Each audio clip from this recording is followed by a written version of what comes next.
মহাসড়কে যে ডাকাতির একটা ট্রেন্ড চলে আসছিল, আপনারা অলরেডি অবগত আছেন যে আমরা এই ডাকাত চক্রের আমরা 4 জনকে ইতিমধ্যে গ্রেপ্তার করেছি। মূলত এই ডাকাতিটা যেটা হতো সেটা হচ্ছে মোটরসাইকেলকে ছিনতাইয়ের মাধ্যমে ডাকাতি আর কি।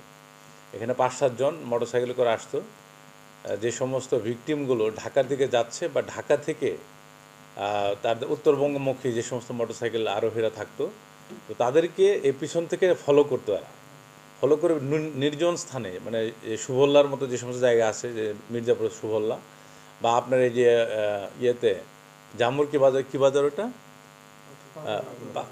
পাকুল্লা বাজার, ওইদিকে যখন রাতের বেলা মোটামুটি 11:30-11টার দিকে যখন কুয়াশা থাকতো বেশি, তো সেই সময় 4-5টা মোটরসাইকেল এসে হঠাৎ করে সামনে দাঁড়াতো এবং হেলমেটের মাঝখানে তারা র্যান্ডমলি কোপানো শুরু করতো তাদের ধারালো অস্ত্র দিয়ে। সে আতঙ্কগ্রস্ত হয়ে যখন ভিকটিমরা মোটরসাইকেল থেকে নেমে যেত, তখন অন্য আরোহীরা ডাকাতরা এই মোটরসাইকেলগুলো নিয়ে দ্রুত ঢাকার দিকে অথবা উত্তরবঙ্গের দিকে চলে যেত। তো এরকম আমরা 2টা অভিযোগ পাই। টাঙ্গাইল সদর থানায় একটা ডাকাতি মামলা হয় এবং মির্জাপুরে একটা ডাকাতি মামলা রুজু হয়।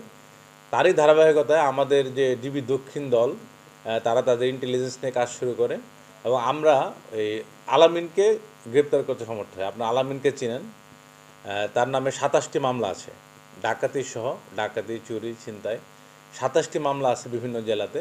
সে আন্তর্জাতিক মানে যে ডাকাত দল বাংলাদেশে, সারা বাংলাদেশে বিভিন্ন রুটে ডাকাতি করে, সেই দলে সে প্রধান সমন্বয়ক।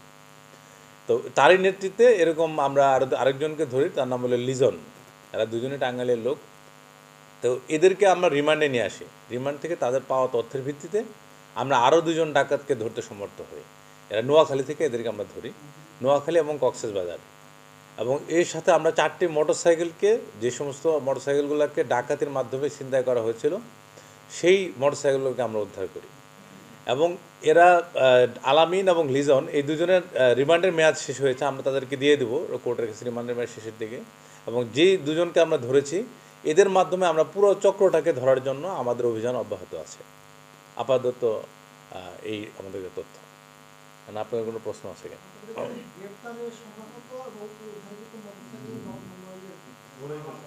এখন পর্যন্ত আমরা 4 জন ডাকাতকে গ্রেপ্তার করেছি।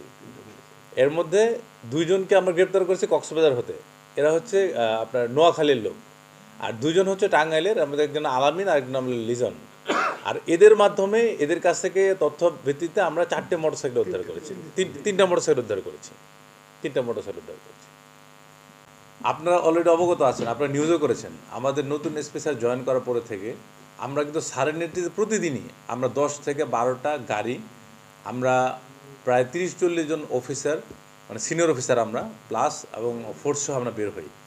এবং আমাদের মূল উদ্দেশ্য হচ্ছে যে রাস্তায় যেন ডাকাতি না হতে পারে।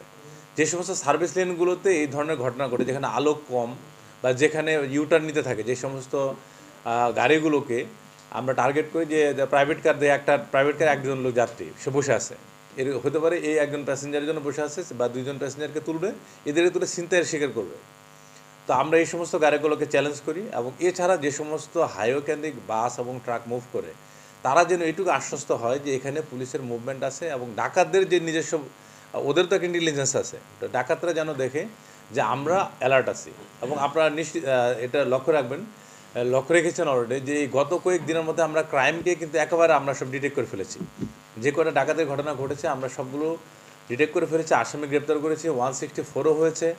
এবং বর্তমান সময়ে যেহেতু শীতের সময় কুয়াশা পড়েছে, ডাকাতরা এই সুযোগটা নেওয়ার চেষ্টা করে, তো আমরা তাদেরকে সেই সুযোগ দিচ্ছি না। আমরা রাত 2টা-3টা পর্যন্ত আমরা ফুল টহলে ঘুরতে থাকি, যে কোনো জায়গাতে যে কোনো সময়, যেন মানুষ যারা যানবাহনের মধ্যে আছে এবং যারা নিজেরা চালনা করছে মোটরসাইকেল বা ছোটোখাটো যানবাহন, তারা যেন নিশ্চিত থাকে, নিরাপত্তা বোধ করে। এই জন্য আমরা জেলা পুলিশের পক্ষ থেকে এই টহলকে অব্যাহত রাখবো।